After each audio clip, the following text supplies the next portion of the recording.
afternoon, my dear students. Welcome to my channel. This afternoon, I am going to share to you how to control plant pests in the garden or field. So please watch this video from the very beginning until the end so that you will be able to acquire knowledge on how to control plant pests. How to control insect pests? My dear students, one of the most important enemies of farmers and gardeners are insect pests. So there's a need for them to be controlled. There's a need to prevent them from attacking our garden or plantation. However, not all insects are pests. Some of them are really helpful to man. In this video, I would like to share to you the essence of insect pests, methods of controlling pests, pointers in spraying, first aid measures when accident happened during the process of spraying insect pests. Then, of course, storage and disposal of the chemicals and other related products. Now, what are plant insect pests? First, let us take what is a plant pest. Plant pest refers to any species, strain, or biotype of plant, animal, or pathogenic agent injurious to plants or plant products. So it's not only insects which is considered as plant pests. Other animals, biotype plants can be also pests to plants.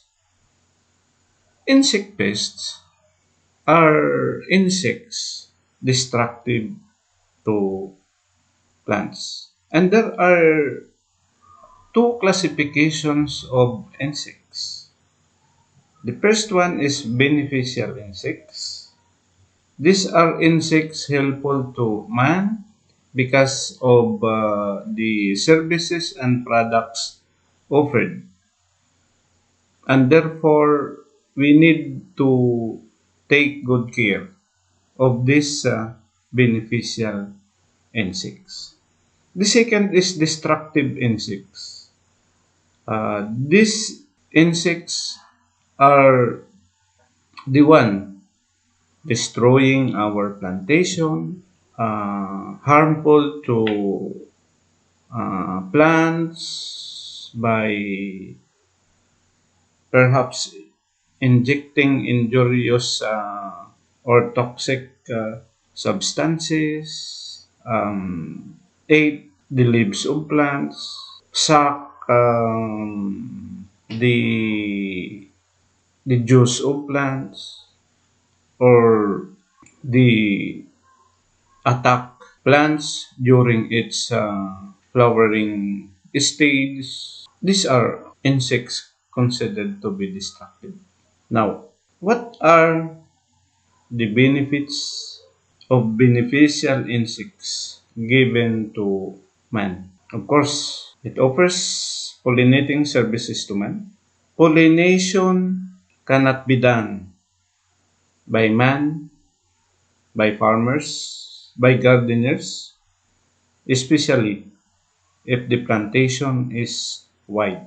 And it's the beneficial insects responsible in doing such process in order that fruiting of plants will become successful. Bees sometimes are doing this particular process, the pollination process. Then the next, give different products. Yes, I cited bees a while ago. They are not just doing the pollination, but also they produce products like honey. Then, good source of medicine. There are other insects which can be considered as a source of medicine, but insofar as I know, one is honeybees. Next, good source of amusement. This is very common in butterflies. There are some hobbyists who are taking care of butterflies. They have this butterfly garden, particularly in urban centers. Second is destructive insects. Destructive insects are vectors in the formation of different diseases. They are carrying different diseases of plants. So with these different diseases, plants growth and development, or even during its productive or flowering stage, these diseases affect to the plants. Then the next is produce toxic substances. There are some instances wherein when destructive insects bite or suck the juice of the plants because of the toxic substances emitted to the plants die. So, destructive insects should be controlled or even prevented. I have here examples of beneficial insects. These are few examples. Then also destructive insects. There are other insects which are really destructive to plants, and therefore there is a need to control these insects. So let's proceed to the methods of controlling insect pests. Number one is mechanical method. This is just simply, it is done by gathering and burning infested fruits or plants, and of course doing hand picking. For example, if you have seen caterpillar in the leaves of plants, don't just look at it, just pick it. That is mechanical control. Then biological control, this is through the use of plants and other organisms to control. Sometimes we plant other plants around the plantation. Sometimes we preserve dragonfly, and dragon flies are responsible in eating larvae of destructive insects. Then we have also cultural control. There is a need to practice clean culture. You have to remove weeds in the field because the destructive insects stay or harbor in the weeds growing in our garden or plantation. Then sometimes we use crop rotation. Crop rotation is just rotating crops, planting crops in rotation every year perhaps. Example, this year you will plant corn. Next year, you will plant vegetables. In order not for the insect pest or attacking corn to attack the vegetables, something like that.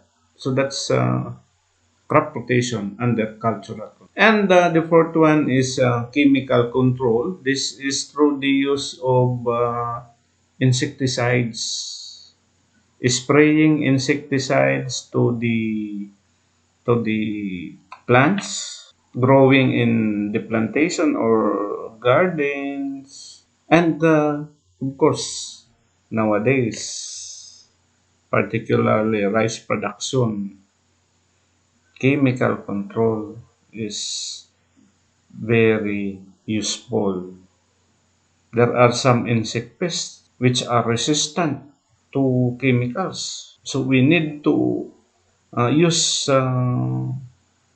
chemicals in high dosage. Okay, so these are the different methods of controlling insect pests. Let's talk about pointers in spraying. The success in the chemical control of insect pests lies in the way how you do the spraying. Okay, the first one, know the dosage of a chemical. Chemicals have label, and in the labels there are dosage recommended. For example, 1 tablespoon full of chemical will be um, mixed with 10 liters of water. So you need to observe the dosage.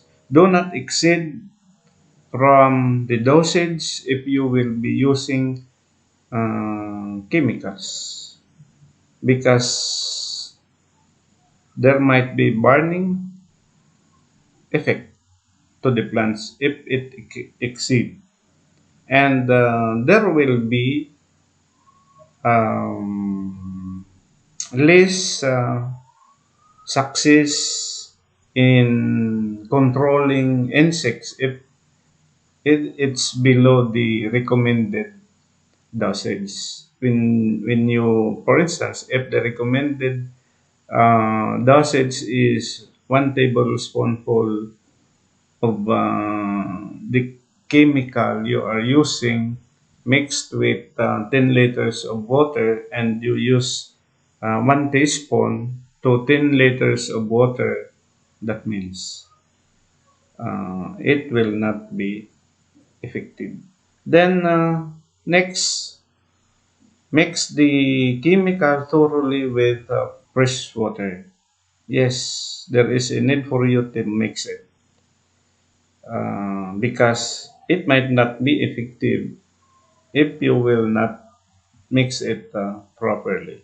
The distribution of the chemicals to the water once sprayed is not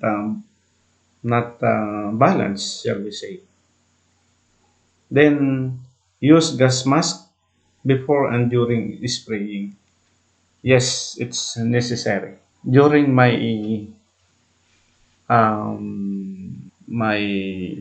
teenage stage,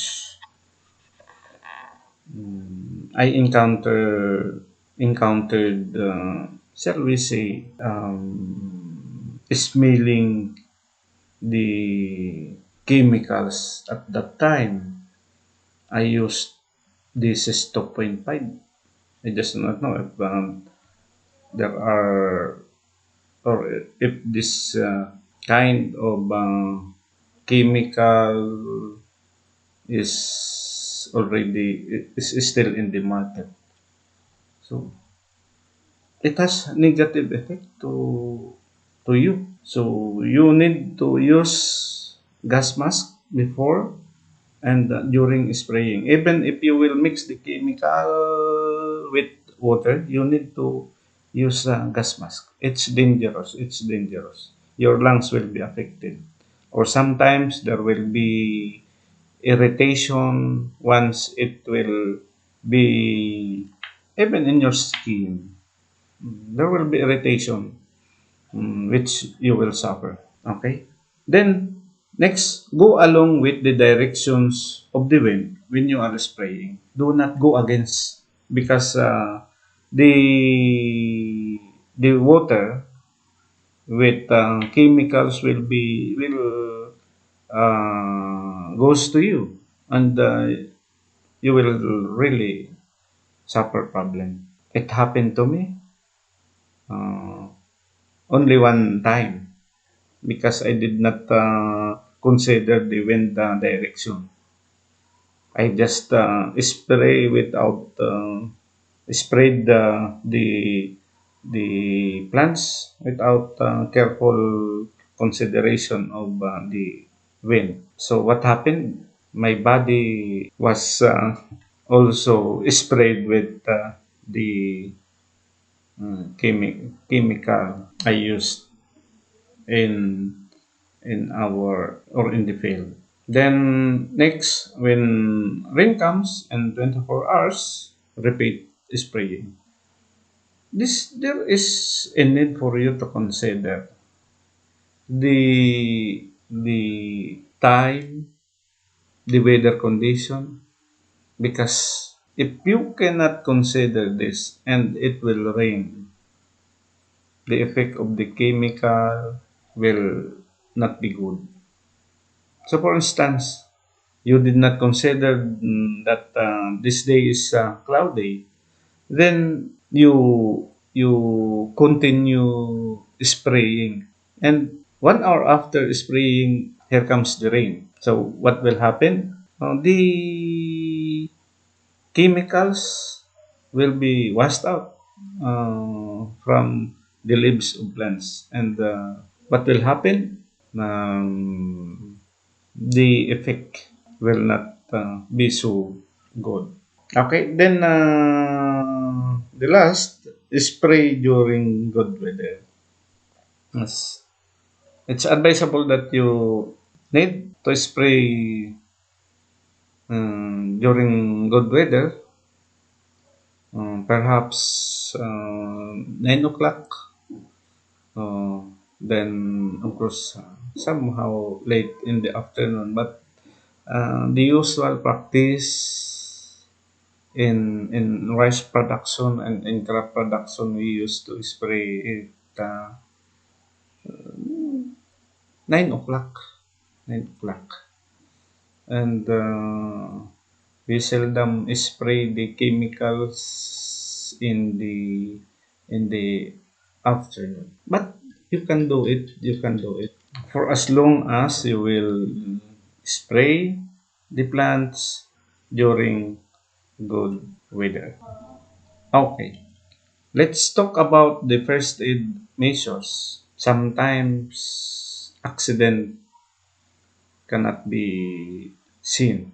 And these are some considerations or measures, first aid measures, which you will do in the event that accident happened during the spraying of plants. Number one, if swallowed, if the patient is conscious, give 1 to 2 glasses of water.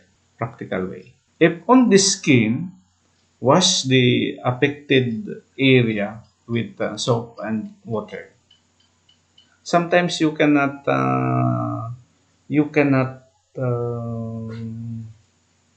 outright feel the effect when it will when the water will be in your skin.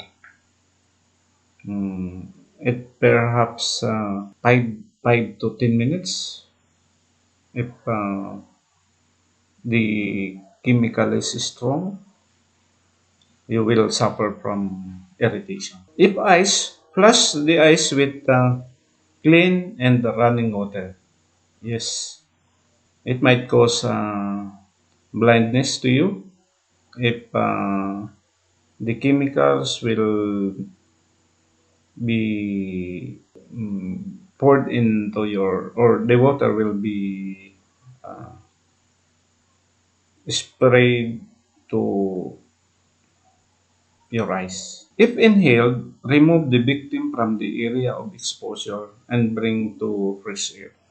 Yes, very true. Because it might cause death or poisoning to the individual.